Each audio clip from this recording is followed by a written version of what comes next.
The Immaterial Games podcast with these guys. Wow, that sky, it was offensive.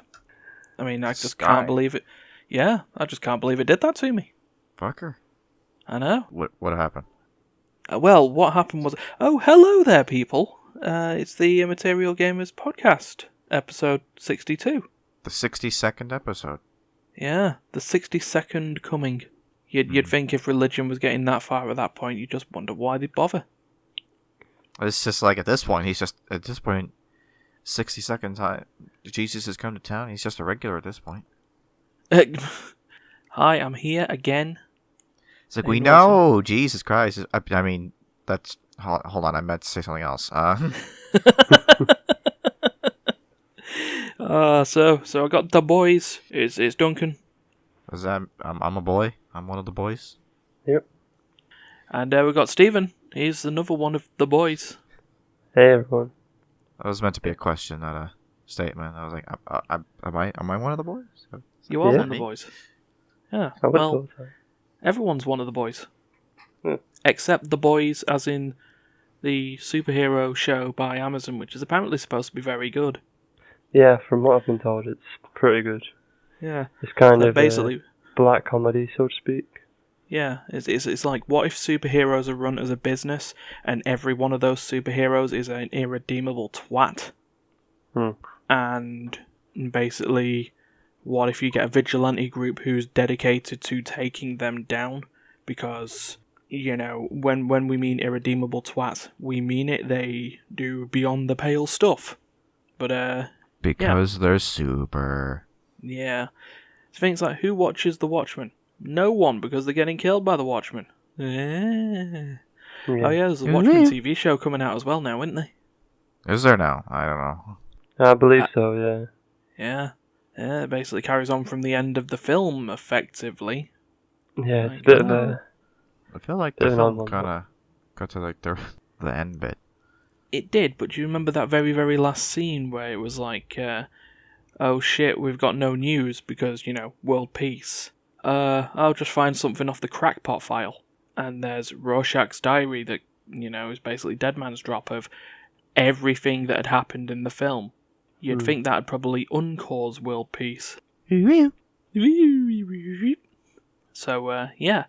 Right, but that is a little shorter warm-up out of the way, because we've got stuff to do. Yes. So, straight into it with what's been played. What's being played? Okay. And what has been played? That's the question we all need to ask ourselves. Yeah. I would like to step up first, please. All right. What are you gone and did? I gone and did Destiny 2 Shadowkeep. This came out on Tuesday last week. So actually, yeah, as we released last week's podcast, Destiny 2 Shadowkeep came out. What is Destiny 2 Shadowkeep? It is the newest expandalone. Expandalone. Yeah. It That's sounds a good like way to put it, to be fair. Sounds like a fucking Yeah. euphemism. This is. I know it does, but it like Steve says, it makes sense in this point, because two things happened on Tuesday, October the 1st. Destiny 2 Shadowkeep came out, and Destiny 2 has gone free to play. So now it is just downloadable everywhere on PC through Steam and through the PS Store and Xbox Live Store. Yeah, I've seen that creeping out onto the other platforms. Yeah. And it's just like Yep. it was kind of like, wait a minute, isn't that oh right? Indeed. Yeah, you know, it's funny. Steam's still a platform. I'm surprised it's not gone Epic exclusive, but still. Well, yeah. Wow, no wonder I didn't see... Duncan, I saw what you put in the Discord, and then deleted. You know, you can't leave that out there. Yeah. A little Yeah, one-off but... joke. Yeah, no, that was a fun joke. That's private for us. You can all guess what it is in the comments if you want. Yeah. But yeah. It was an expandalone joke. Just think about it for a second. It'll come to you. Hey, Oh, well. Fucking hell. Yes, indeed. But yeah. So that came out, and part of this of the free to play of Destiny 2 is now that all the major story expansions. Well, New Light comes with everything up to Forsaken in terms of story content, but it also comes with all the side stuff as well, like Black Armory and Joker's Wild packs and stuff like that. That's just free to play, off the cuff. Joker's in Destiny 2? No, Joker's Wild. It's just it's sort of based on a character called the Drifter, who's a bit of a dick, actually. He's a rogue light bearer. So, generally the Guardians in Destiny, generally good guys. They use the light to good. The Drifter uses his light to not good. Yeah. And basically hosts an underground game called Gambit, which, has Guardians killing each other for money and fame and power. But they also do that by killing all the scum of the universe as well. Men in Black style. Yeah. The little cricket. Kill all the scum. Yeah, all the scum. The wretched scum of Hive and Villainy. No, wait, sorry, that's a wrong franchise.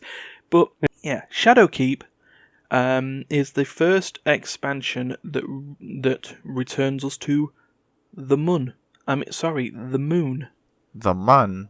What The are you, Mun. some kind of curveball? I wish there was an expansion. Can you imagine a mod for Destiny 2? It's like everything is the same except it's like Kerbal themed. Kerbal art style, Kerbal characters. God, imagine, yeah, but see, I'd go to the loading screen and watch my ship just drift in deep space because I ran out of fuel. Yeah. And then it just cuts to the Kerbal who's just looking around happily like the dumb little thing he is. And then the Kerbal has to get out of the rocket ship and then use his personal thruster to physically push the ship in a direction that will allow his orbit to collide with some celestial body so that he can finally get home. Yeah. And then to quest, he's then got to just get back onto the launch pad. And actually, every time you try to launch to another planet, you've actually got to rebuild your spaceship just so it can take off properly. Yes, please. Squad, or whoever's making Kerbal Space Program 2. Kerbal Space Destiny 2. Yeah. Rise of the Jeb. Oh, Jeb. God, he'd actually be the villain, wouldn't he? The Wrath of Jeb. Jebediah Kerman. He still hates you after all this time. You is a collective for this case. Still haven't got to what Destiny 2 actually is. So it's... What's the best way of saying this? It's if a you third liked person... Destiny well, I guess 2, it's a first-person loot shooter, right? Yeah, it's a first-person loot shooter. It's been so long since I played the damn thing, I forgot what it was. Yeah. And I'll just cut it straight here. If you liked Destiny 2, and you wanted more Destiny 2, Shadowkeep is certainly that. Mm. Now, take into account that it's still on the Moon, which hasn't received any new areas. It is the Moon from Destiny 1. That's a bit disappointing. It's it not does gay have if a it's on the moon. But it does have a giant red keep in the middle of it. So, map-wise, it is the same areas. But things are there. There are additions to a point. But there's a new story campaign involving Eris Morn from Destiny 1, and that one expansion people didn't like. The Dark Below.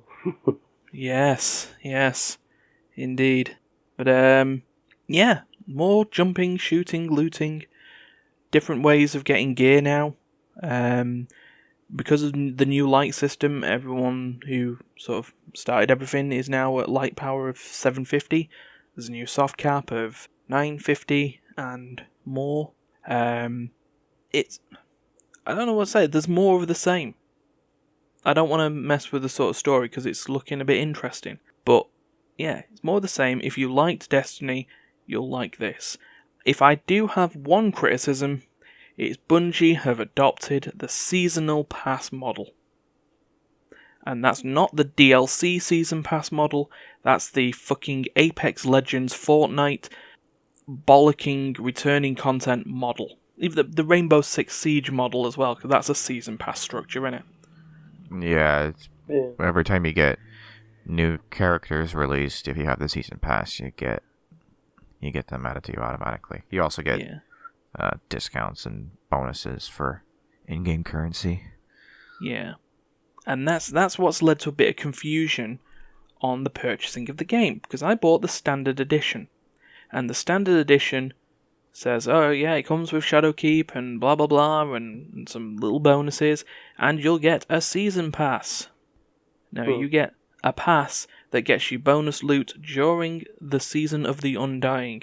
The Digital Deluxe Edition costs a little bit more and grants you 4 season passes. And I can tell this has brought confusion because I spoke to Matt about it, who was confused about the versions of the game. Of like, what's all this about 4 season passes? Does this mean other DLC? And so I've had to answer to him, no, it's not. It's just a bunch of level tracks that are time limited. For Shadowkeep's Season of the Undying, it's 70 days, or at least it was when it first came out. It's now like 63 days, because a week's gone by. And yeah, it's like, alright, here's X amount of levels, and you'll get bonuses on each of the levels. If you've got a season pass, you'll get more loot. But, yeah, we've already paid £30 for the DLC. Yeah. And it's looking like at the moment, it's more Destiny 2, but it's more brief Destiny 2. Yeah. A few Destiny missions, 2 and abbreviated. there you are. So, what was that, Duncan? I was just saying, it's Destiny 2 abbreviated. Yeah. So, yes, if you like it, I'd get it, but be warned, because it's not substantially bigger than any other expansion that's come before it. In fact, to be honest, Shadowkeep plays... I'd probably say it's playing to the same length or shorter than Forsaken. Oh, that's disappointing. So what you're saying is that it's no more content than other expansions, but it just costs a whole lot of money. Yeah. And what's even worse from what you're saying, that it's the same moon that we've always known since the first one. Yeah, so So no new areas. Yeah, it's been given a lick of face paint. It's been given a lick of paint. Lick of face paint? Yeah. Yeah. So we're spending 30 quid for content we already had. Yeah. Sounds like a waste to me. You know what, in 2 podcasts' time, because I'm not going to be here next week, in 2 podcasts' time, I may give a definitive response on whether it's worth it or not. Why do you think? But for now, I'd hold off. Yeah, Destiny 2 just never really, I don't know, it just never really dug its claws into me. I never played the first one. I played Destiny 2 because it was like, this is a game that people like, and every one of my friends is playing it. Yeah. I guess I'll give it a shot. I got through the campaign, and by the time I got through the story, it's just like, I don't really feel like doing this anymore. And it's just like, I don't know. I can't remember what character I was playing, but I remember that with my build, I adopted a strategy of literally just like if I rolled, that I could get like a boost to my next melee attack. But if I killed someone with my melee attack, then I'd get like my roll instantly recharged. So it's just like, it's just punch roll the video game. It's just like I would punch one small minion, roll, punch another minion, kill it, roll again, punch, roll, punch, roll. Yeah. Like, and that was just that. But that was like the last 3/4 of the whole. That was like the last third of the whole game was just me punching and rolling my way through small minions, and then actually shooting when I got to bosses. Yeah, and that's, let's say, it's not really. Yeah, it's not really. I mean, it's changed a bit better in Destiny 2 in terms of the combat. It's just still this brevity that's not matching the price of the game that you're buying. Well, And, I mean, 30. That's the thing, especially with it's supposed to be an expand alone. 30, expand alone. 30. I mean, £30 is. I mean, that's like 50 Canadian dollars. That's like this price of like a mid, not like a AAA, but like a B. Like Single A game. You know, Yeah. like that's a pretty penny for a bit extra stapled onto a game I already paid full price for. Yeah. It's a lot. And it's the classic promise of there's more to come. But it's tied behind season passes. It's not even that. It's that it'll be tied behind, and this is the other buzzword that I hate a fucking lot. The roadmap. Oh. You mean the same old roadmap that failed on Anthem and Division 1 originally? Yeah, and that's... Okay, it's doing alright for Division 2 to a point. I've not gone back to it. But I've enjoyed Division 2. I'm still enjoying it. Da Vinci 2? Yeah, Da Vinci Division. 2. Tom Clancy's Da Vinci 2. I'm enjoying it a lot more than I did Destiny 2, if I'm honest. I'm still more keen to play that than I am with Destiny 2. The thing with Destiny 2, while they've done the new update for it, it's always lacked meaningful content for me, and that's why I've just never really gone back to it. It's a shame because the game showed a lot of potential when it first came out, when the first Destiny came out. Sorry, graphically it was spot on, gunplay was spot on, the idea and some of the concepts were great, but then there was no meaningful content behind it, so it just kind of all fell flat.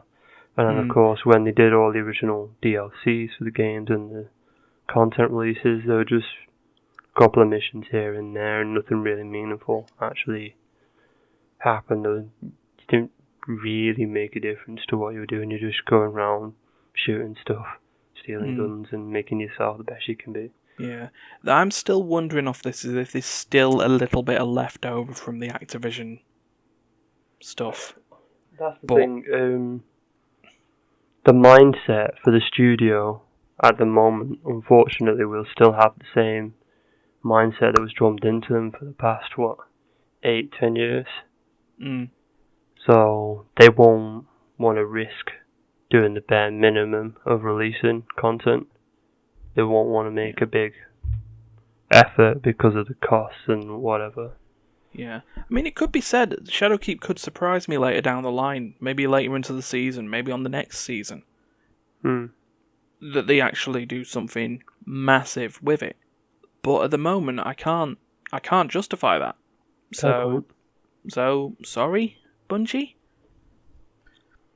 You ever feel like Borderlands is like some kind of weird time traveling IP in the sense that it's like it feels like it's like a parody or spoof of the genre of video game that didn't exist before it came along.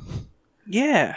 And now there's like a whole slew of variably profitable but almost always extremely, initially big loot shooter RPG type games in the vein of the Borderlands with not, I don't know, it's just that, but a lot of them just don't have that same charm, that same fun factor. Yeah.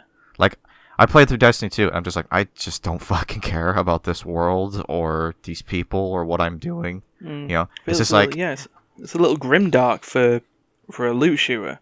And the same for the Division. It's just like, it's just like, when I'm playing Borderlands, like, occasionally I'm just like, okay, yes, I get it. I go to a quest, I kill people, and then I'm done the quest. I got it. But at least, maybe there'll be a funny line of dialogue, or, maybe I'll learn something about a character I'm interested in, and I'm just like, oh, this feels like a fun little world. Everything makes sense and everyone's crazy, but it's a good time. But then it's just like you extract that part of it out of it, and then I go over to Destiny and Division, and I'm just like, all I can see is the shoot people to finish quest part of it. Exactly. And I don't know, it could just be a personal thing. I'm sure lots of people are really invested in the lore of Destiny and the Division. They just can't. They don't grab me the way that Borderlands does. I think I wouldn't say I'm the opposite as such, but I never really got into the Borderlands games. But I did originally at least attach to the Destiny story. I used to really go into it, but then it just kind of waned a little bit afterwards and just didn't really fall for much for me. Yeah, if I'm gonna say something with Destiny's story, they made a big mistake with Year 1 Destiny. Oh, totally. Of the Grimoire. Yeah. oh right, there's this story, there's this nebulous stuff about darkness and these races.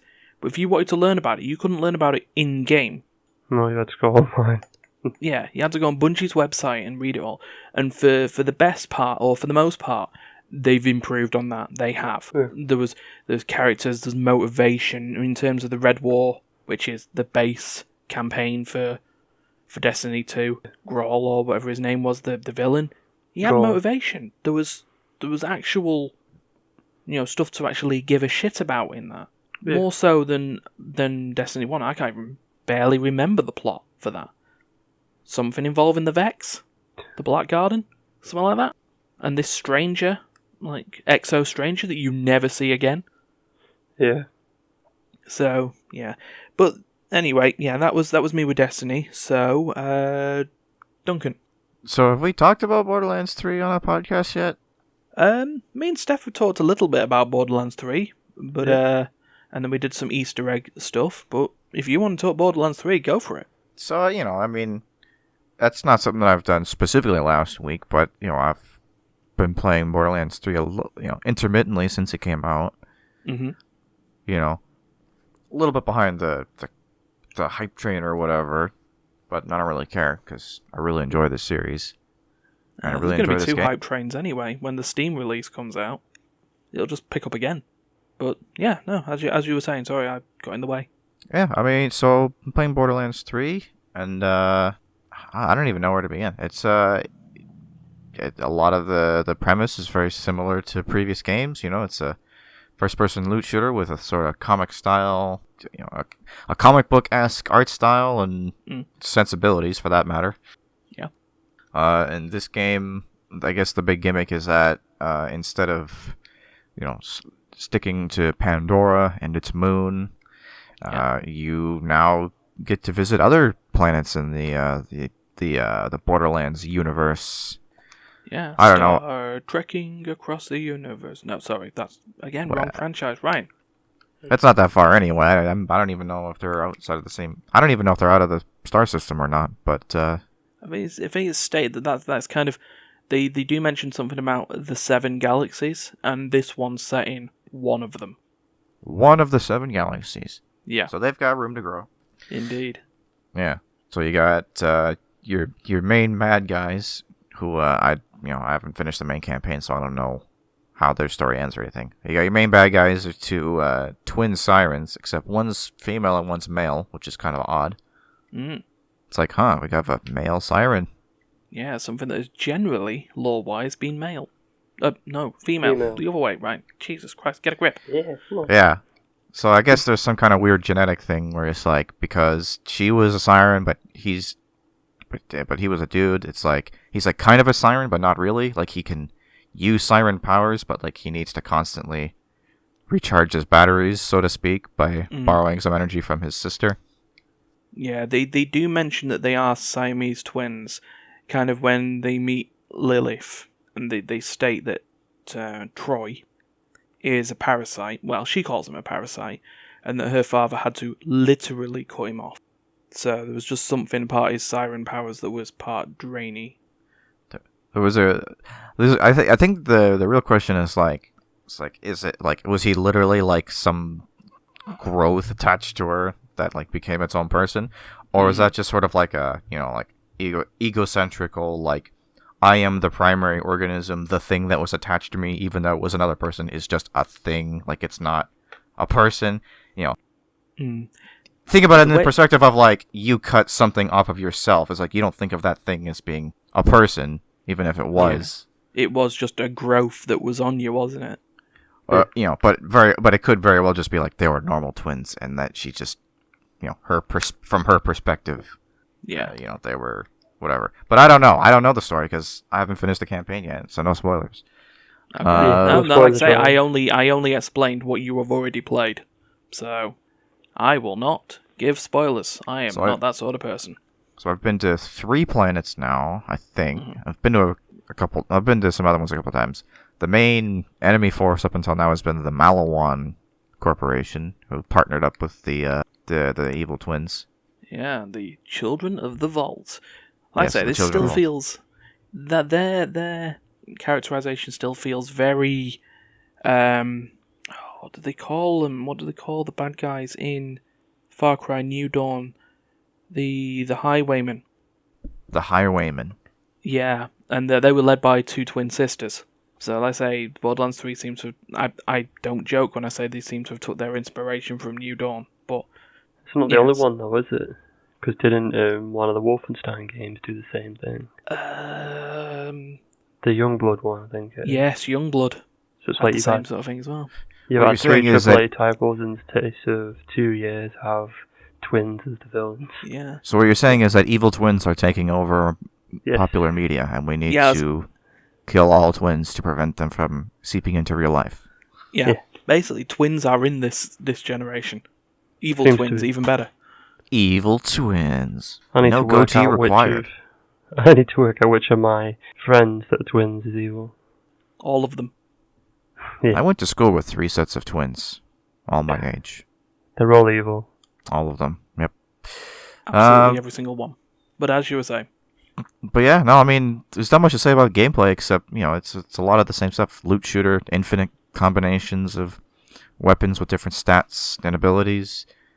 There's a couple new features, like they've introduced some guns now that can flip between 2 different, like modes. Like, I mean, some games had, some previous games had flexibility between like burst fire, single fire, or automatic before, but now it's like, you can flip a switch and, your assault rifle turns into like a rocket launcher or something like that. Yeah. Or they even change elements as well. Yeah, they could be shock or they could be corrosive. Yeah. So that's neat. That's kind of fun. It gives you a little bit more fun to play with. To do. Yeah. So you're running a Siren, aren't you, on this one? You're running a Mara. Yes, I am running the Siren, and I wish I was playing the Beastmaster. I want Dog Friend to follow me around. I do and say be my that. bro. I think I'm gonna, because I have completed the storyline. I've unlocked the Guardian rank, so I'm thinking of maybe sort of leveling up my Moes a little bit more, getting some Guardian rank, and then making a Beastmaster because it looks so fun. And you can pet the Skag. You can pet your doggo friend. Yeah, and he pisses on stuff. Yay! That's the best part about having pets. Pets and piss. No, that's good. It's very good. But yeah, I'm having a lot of fun. It's a bit of a break since in the Borderlands series, like in the main series. 7 years if they keep. 7 years from the it's been 7 years since Borderlands 2. Like 4 or 5 since the pre-sequel, which was it was okay. A lot of people gave it crap, but I think it was better than the first, not as good as the second one. But I think this one might be the best one so far. I've been having a lot of fun with it. Yeah. Coolios. Right. Steve. Yeah. What have you been playing, sir? I'm going to throw back to an older game I've been playing. It's been about time since I got around to finishing it. Fallout 4. I'll come back to that for a bit. Oh, Fallout. Yeah. Oh, Fallout the Non. The Non 76. 76 game. was... Yeah. I can't take the piss out of this one, because Fallout 4 was alright. It was a game that functioned. Unlike 76. Yeah, definitely. So, for those who may have been living in a vault, Steve, what is Fallout 4? Yeah, 76 was just a bad one. But I'm going through the Nuka World content on Fallout 4 at the moment, which is pretty good. Killed all the raider leaders, so taken over now. Okie doke. Give us a rundown of Fallout 4. Yeah, I've always enjoyed it. The settlement mechanics have always been one of my favourite aspects of the game. And the storyline is okay, I like it. Not a fan of the Institute, never really ran with them. I'm kind of going for the best ending you can get at the moment. Okay. So that's whereby you've got the Minutemen, the Brotherhood, and the Railroad all working together to end the Institute. You can do it. You've got to do missions in a specific way, though, to get that ending. But it is possible. Okay. Fair enough. And just so I'm aware here, what are the Institute? Oh, the Institute are a group of evil synths. I could tell you who they're led by, but it might be considered a spoiler for some. I think the statute of limitations allows you to say who that is. Well, yeah, considering what the game's how old now? 4 years old now? Yeah, 4, 5, maybe, something like that. 6, 7, 8, 9, 12, 47? Yeah. So, and synths, by the way, this is basically like replicants and cyborgs and shit like that. Fake human. Yeah. Built by machines to imitate. It's, like you say, replicants in a way. Okay. But yeah, I don't agree with their ideology, and they're going to be the enemy, even though my son is the one that's in charge of them all. Or father, as he's known. Oh, yes, because... Your son is your father. What? No. No, the son is the father of the Institute, because the son is taken away at a very, very early age, except that you were then left in isolation for a few more years after that. Yeah. A few more years. I read up a little bit on the story, because I mean, I've still got Fallout 4 on my computer somewhere, just didn't get into it. Yeah.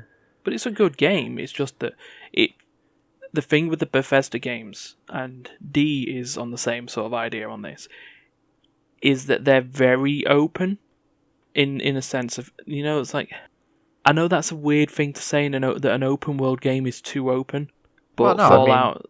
that's the thing, it's like you get paralyzed with choice. It's just like, I could go anywhere, but then what's really telling you, what's driving you or directing you in the sense that it's like, what makes one area more desirable to you than any other? It's you have no motivation to go on. That's why games with a little bit of a narrative thrust to them are like, oh, there you go. Now I know which way to go. That's the way the objective is. Yeah, I get that. And there is a narrative direction with Fallout 4, but you do have the option to just basically ignore it straight off the bat.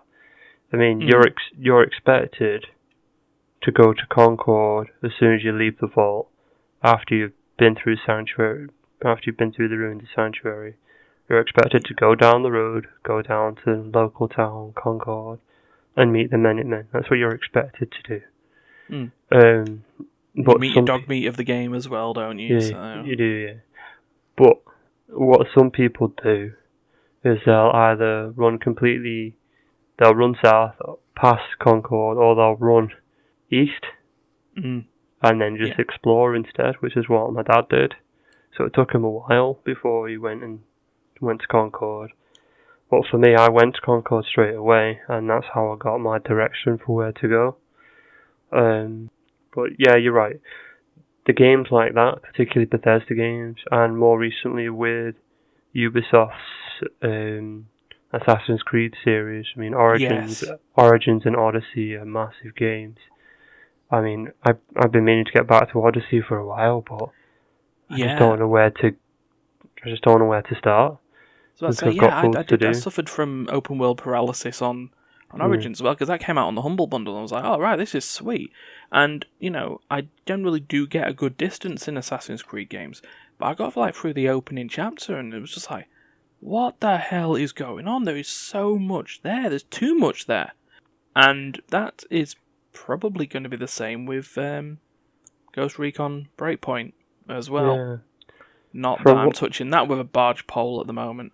From what I've seen, it looks like it's going to be another one of them big games, kind of like Wildlands. It seems like it's going to be a hybrid of Wildlands and Division, in which case you're going to have a lot to do, but you're going to have the flexibility that you've got in Wildlands, so that's going to be a bit different, I guess. Yeah. But yeah. Just while we say that, very, very brief public service announcement from Immaterial Gamers. Fuck the Ghost Recon microtransactions in Breakpoint. Everything is purchasable. What's the point? Play the fucking game. This has been a public service announcement from Immaterial Gamers. I am an Immaterial Gamer, and I approve this message. Thank you, thank you. Me too. So you're still going with Fallout 4. So are you a big Power Armour person? I how should I put it? I have. No. Well, yes. Sorry, go on. I don't actively use them, but just to put it lightly, based off the stuff that I have, I had 10 Power Armours in Sanctuary alone. Oh my god. 4 in Nuka World, with the exception of the Quantum Armour, which I can't get yet, because I need to get all the Star Cores. And I have about 6 in one of my other locations as well. Okay. So I've got over 20 Power Armour sets and frames. Fucking Christ! So you're a collector. Overall. You could suit up an army with that. Yeah. Wouldn't surprise me that he already has. Settlement's just full of people getting through their normal day with just tons and tons of power armor. Hey guys, I'm doing the gardening. Hey, let's wheat out these marrow. Charges up the minigun. Funnily enough, I don't use the minigun. Oh. Because it takes too long to rev up. All the weapons are quicker. So I just sell the ammo for the minigun because each bullet of 5mm rounds is worth one bottle cap.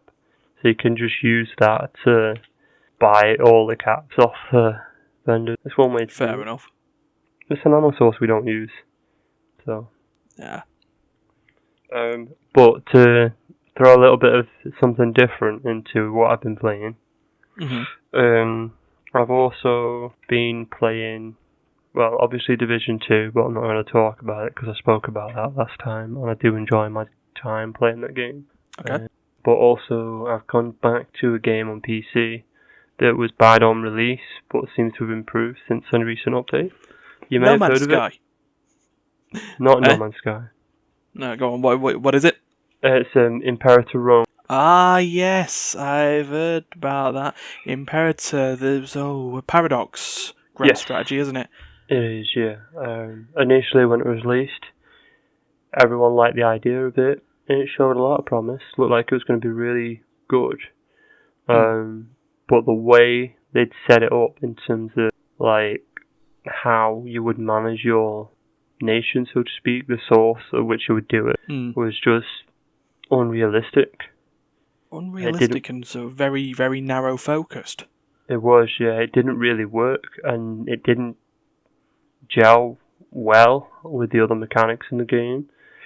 So what they've done, they've reworked it, and now it's a much better, it feels more realistic now. It's a bit better in the way they've done it, in that your military traditions come directly out of your military experience, which is good.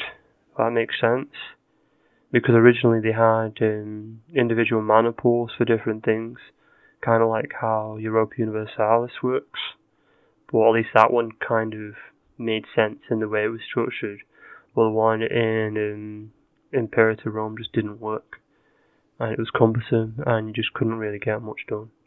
A lot of people complained about it, and of course they did the update, they reworked a lot of mechanics, and now it feels better, plays better as well. And it's not as easy to win, which is what one of the issues was when it was released. Because I remember a trial campaign that I did, in that you could declare war on someone without having claims on provinces. The moment you took it, you took their entire land, and I'm thinking, that was too easy. If only war was just like, let's not take all the surrounding lands. If I just take this building, everything falls to me. Yeah, that's kind of what happened, and it just didn't go well at all. But I'm glad they've done the update. And something to add to the podcast, which is gaming related, and in relation to Paradox itself, I will be going to their event on the 19th of this month, I believe. It's from the 18th to the 20th. So I'm going to PDXCon in Berlin. Okay. So I'll be there that weekend. And exciting. Pardon? You said exciting. Yeah. Very exciting. It is, yeah, because it's going to be a good little time to actually go there, do a bit of networking for ourselves, and to also see some of the other games that they're making. One of the games that's in development that's under them, I think it's Bloodlines 2, I think. Oh, yes, Vampire the Masquerade Bloodlines 2. Yeah, originally we were meant to be able to play the demo there, but due to unforeseen circumstances, we're not going to get that demo. But you know what we're going to get? What are you going to get? We're going to get the code for the game when it's released. It's going to be part of our goodie bag when we turn up. Oh. Yeah.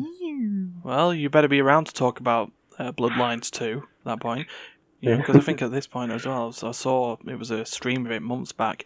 It hasn't aged well, but the original Bloodlines was being played at some point, and it actually makes it looks a bit interesting for me because like where's weird first-person RPG sort of things go, vampires, it kind of works. Yeah. So yeah, cool, right. Well, that is the podcast for this week. It's another What's Been Played special. We've all got stuff to do. Duncan's got work. I've got to strap myself down to the editing mines again and get stuff going because it's going to be a busy week. Like I say, I'm not going to be here next week, but someone will be. Ding ding ding ding ding ding ding ding. Is what Ryan likes to We'll work do. that out, I think. Yeah, we'll figure that out at some point. But yeah. Have fun with that, guys. Yeah. All right. So I know Duncan's not going to be there either. Nope. Birthday weekend. Yeah. Yeah. So someone will be there. I hope. I promise. Yeah. I don't promise. But You don't. yeah. I wouldn't. Yeah. No, I wouldn't. But if you did like what you've heard this week, please do the likey, sharey, subscribe thing. Click that bell. Notify, engage, comment. Thumb up even. Yep. Oh no, that's a like. No. But yeah. Remember, this is October, so it is the Immaterial Gamers Spooktober Spectacular. So by the time this podcast comes out, we will now have the first video of both Duncan and Andrea's trek through the small horror games and my trek through Resident Evil. Week 2 for Duncan and Andrea that will come out tomorrow, Wednesday. Is that the Mad Father? Yes. It's just Mad Father. No. Not the Mad Father. So it's not like a Don Corleone sort of thing. It's not it's not like a evil mafia boss. Angry Papa. Yeah, Angry Papa. My sister named the scene in Streamlabs Mood Upsetty Dad Spaghetti or something like that. Oh, perfect. So that'll be out on Wednesday, but then the usual stuff will be out through the week. Just the playlist there. Listen to our other podcast. You'll know the schedule by now, generally. But other thing on that is that we'll get the September highlights video out this week as well. Very exciting. So I've got everything downloaded and ready to go, so it'll be all good. And other than that, keep an eye on the social medias. Yeah. Facebook and Twitter in the description of all the stuff. Remember, you can listen to this on YouTube or on Spotify or Apple Podcasts or just as an MP3 file on your computer. So you got all that. So all that's left to say is thank you very much, Steven, and thank you very much, Duncan. Always good to be here. And I've been Ryan. And for God's sake, please don't kill each other. And we shall see you next week.